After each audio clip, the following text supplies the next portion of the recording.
بسم اللہ الرحمن الرحیم۔ آج ایک تو سب سے بڑی خوشخبری ہے سائفر کیس میں ضمانت ہو جانا عمران خان صاحب کی۔ ہم پہلے دن سے کہہ رہے تھے کہ یہ کیس بنتا ہی نہیں ہے۔ اس کیس کو بنانے کا مطلب ہی یہ تھا کہ آپ نے غلامی کی بدترین مثال قائم کرنی تھی۔ جس شخص نے ملک کی سلامتی اور خود مختاری کا دفاع کیا، جس شخص نے اس ملک پہ ہونے والے جو حملے تھے ان کو روکا، جس شخص کو آپ ایک ہیرو کا ٹائٹل دینا چاہیے تھا اس کو آپ نے مجرم بنا دیا۔ اس کے مد مقابل شہباز شریف جس نے کہا تھا بیگرز آر ناٹ چوزرز، اور خواجہ آصف نے کہا تھا امریکہ تو ہماری وینٹیلیٹر ہے، اور ان کو آپ نے حکمران بنا کے آپ نے ان کو مدعی بنا دیا۔ اور اس میں کوئی شک نہیں، بڑی تفصیل کے ساتھ آج بھی آرگومنٹس ہو چکے ہیں۔ جب آپ نے ڈیمارش کر دیا، نیشنل سیکورٹی کمیٹی نے 2 دفعہ وہ میٹر گیا، تو اس کے بعد کوئی گنجائش باقی نہیں رہتی تھی کہ یہ کیس بنایا جاتا۔ اچھا، اگر ایف آئی آر کو ایز اے ہول آپ تسلیم بھی کر لیں تو ہم پہلے دن سے کہہ رہے تھے یہ قابل ضمانت کیس ہے۔ آج سپریم کورٹ نے قابل ضمانت ڈکلیئر کر دیا۔ مجھے بتائیں تو وہ جسٹس عامر فاروق صاحب کا فیصلہ جو کہ ہمارے خلاف تعصب رکھتے ہیں وہ کدھر گیا؟ وہ جو ٹرائل کورٹ جو ہمارے خلاف تعصب رکھتا ہے اس کے فیصلے کی کیا حیثیت رہی ہے؟ تو قابل افسوس بات تھی کہ عمران خان کے خلاف پولیٹیکل وکٹمائزیشن میں جب کمپرومائز ججز بھی اور ادارے بھی استعمال ہونے شروع ہو جائیں تو وہاں انصاف کا نظام وہ ڈسٹرب ہوتا ہے۔ وہ انصاف اور قانون کا جو دوہرا معیار ہے وہ ساری دنیا دیکھتی ہے۔ لیکن اس کے ساتھ سب سے اہم بات یہ ہے کہ کل پرسوں ہم نے 19 تاریخ کو پٹیشن فائل کی ای سی پی کے پاس، ہم نے کل 4 پٹیشنز فائل کی الیکشن کمیشن کے پاس، لیکن بدقسمتی سے کسی ایک میں بھی سنوائی نہیں ہوئی۔ اور کل ہم نے انتظار کیا چیف الیکشن کمیشنر کو ملنے کے لیے، اس سے ملنے سے بھی انکار کر دیا۔ اور کل ہم نے پٹیشن یہاں جمع کرائی تھی، آج صبح لگ گئی ہے۔ آج انہوں نے الیکشن کمیشن کو بلا کے اور اٹارنی جنرل کو بلا کر یہ کہا کہ جو کچھ ظلم، جو تشدد، جو بربریت، جس طرح اغوا برائے بیان، جس طرح 3 MP کے آرڈرز اور جس انداز سے گرفتاریاں ہو رہی ہیں، یہ لیول پلینگ فیلڈ میں نہیں ہے۔ آپ کسی سب سے بڑی پولیٹیکل پارٹی کو اگر آپ اس طریقے سے سائیڈ لائن کریں گے تو یہ لیول پلینگ فیلڈ نہیں ہوگا، یہ پارٹی کو کرش کرنے کے مترادف ہوگا۔ اور میں سمجھتا ہوں کہ آج سپریم کورٹ کے اس فیصلے کے بعد آج 3 بجے الیکشن کمیشن آف پاکستان کے پاس ہماری میٹنگ ہے، ہم وہاں جائیں گے، وہاں اپنی ساری گزارشات پیش کریں گے۔ ہمارے پاس جو رپورٹس آ چکی ہیں، تقریباً 200 رپورٹس آ چکی ہیں، جہاں کچھ لوگوں کو گرفتار کیا گیا، کچھ لوگوں کو ریٹرننگ افسر کے دفتر سے گرفتار کیا، کچھ لوگوں کو باہر نکلتے ہی گرفتار کیا، کچھ لوگوں کو سفید کپڑوں میں لوگ اٹھا کے لے گئے، کچھ لوگوں کے گھروں میں چھاپے مارے گئے، کچھ لوگوں سے نامینیشن فارم چھین لیے گئے، کچھ لوگوں سے نامینیشن فارم جمع شدہ، تیار شدہ فیلڈ ان کو اٹھا کے لے گئے، کچھ علاقوں میں پروپوزر اینڈ سیکنڈر کو اٹھا کے لے گئے، اور ایف آئی آر ان کے خلاف کٹ رہی ہیں۔ تو یہ جو کچھ ہو رہا ہے میڈیا، سوشل میڈیا پہ بھرا پڑا ہے، سب نے دیکھا ہے، اور ذمہ داری کس کی ہے؟ یہ الیکشن کمیشن آف پاکستان کی ہے۔ لیکن بدقسمتی سے آج یہ بھی آبزرویشن ہوئی ہے، الیکشن کمیشن اپنا کام چھوڑ کے صرف عمران خان کے پیچھے جیل میں جا کر کے توہین الیکشن کمیشن کی کارروائی کر رہے ہیں۔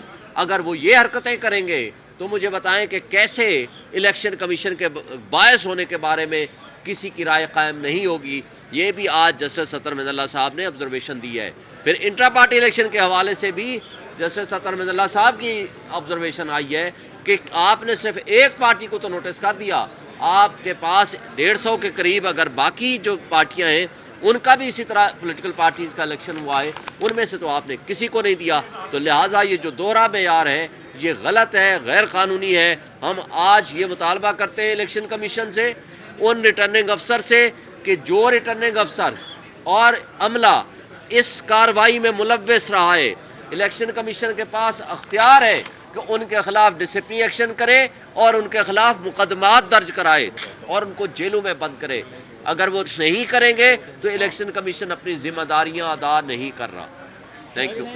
بہت ایک امپورٹنٹ اناؤنسمنٹ ہے بھیا ایک امپورٹنٹ اناؤنسمنٹ ہے جی. پاکستان تحریک انصاف کے تمام امیدواران سے یہ گزارش کی جاتی ہے کہ تحریک انصاف کی سوشل میڈیا ٹیم نے اپنے ہر پیج کے اوپر ایک نمبر شیئر کیا ہوا ہے. جس کو جہاں پر پورے ملک کے اندر شکایت ہے، کائنڈلی آپ تمام سے گزارش ہے میڈیا کے توسط سے کہ اپنی شکایت اس واٹس ایپ نمبر پر بھیجیں تاکہ آپ کی شکایت کو ہم الیکشن کمیشن آف پاکستان کے سامنے رکھ سکیں. اس میں دو چیزیں آپ نے دینی ہیں. ایک تو آپ جس علاقے سے ہیں وہ لکھیں، اپنا حلقہ لکھیں اور اپنا مکمل نام لکھیں، اور آپ کے ساتھ اگر کوئی انسیڈنٹ ہوا ہے تو وہ تھوڑا سا اس کو نریٹ کر دیں تاکہ آپ کی شکایت کو بر وقت الیکشن کمیشن آف پاکستان کے سامنے رکھا جا سکے. یہ پورے 2 دن جہاں بھی آپ کے ساتھ مسئلہ آتا ہے کائنڈلی اس نمبر کے اوپر رابطہ کریں، اس نمبر کے اوپر اپنا تمام پیغام اور اپنی ڈیٹیلز جو ہیں وہ شیئر کریں تاکہ آپ کی قانونی امداد کی جا سکے. بہت شکریہ. یہ بتائیے گا آج کیونکہ سائفر کیس میں عمران خان صاحب کی ضمانت منظور ہوئی ہے، شاہ محمود قریشی اور خان صاحب کی، آپ کو کیا لگتا ہے عمران خان صاحب رہا ہو جائیں گے یا کسی اور مقدمے میں انہیں جو ہے وہ گرفتار؟ دیکھیں اور نیب کے مقدمات میں گرفتار کیا ہوا ہے لیکن ان کیسز میں کوئی جان نہیں ہے. ہم امید رکھتے ہیں کہ اس میں بھی ہم بیل پٹیشن موو کر چکے ہیں. ہمیں امید ہے کہ انشاءاللہ الیکشن سے پہلے وہ باہر آ جائیں گے سارے. بسم اللہ الرحمن الرحیم. آج ایک تو سب سے بڑی خوشخبری ہے سائفر کیس میں ضمانت ہو جانا عمران خان صاحب کی. ہم پہلے دن سے کہہ رہے تھے کہ یہ کیس بنتا ہی نہیں ہے. اس کیس کو بنانے کا مطلب ہی یہ تھا کہ آپ نے غلامی کی بدترین مثال قائم کرنی تھی. جس شخص نے ملک کی سلامتی اور خود مختاری کا دفاع کیا، جس شخص نے اس ملک پہ ہونے والے جو حملے تھے ان کو روکا، جس شخص کو آپ ایک ہیرو کا ٹائٹل دینا چاہیے تھا اس کو آپ نے مجرم بنا دیا. اس کے مد مقابل شہباز شریف جس نے کہا تھا بیگرز آر ناٹ چوزرز، اور حاج آصف نے کہا تھا امریکہ تو ہماری وینٹیلیٹر ہے، اور ان کو آپ نے حکمران بنا کے آپ نے ان کو مدعی بنا دیا. اور اس میں کوئی شک نہیں، بڑی تفصیل کے ساتھ آج بھی آرگومنٹس ہو چکے ہیں. جب آپ نے ڈیمارچ کر دیا، نیشنل سیکورٹی کمیٹی نے 2 دفعہ وہ میٹر گیا، تو اس کے بعد کوئی گنجائش باقی نہیں رہتی تھی کہ یہ کیس بنایا جاتا.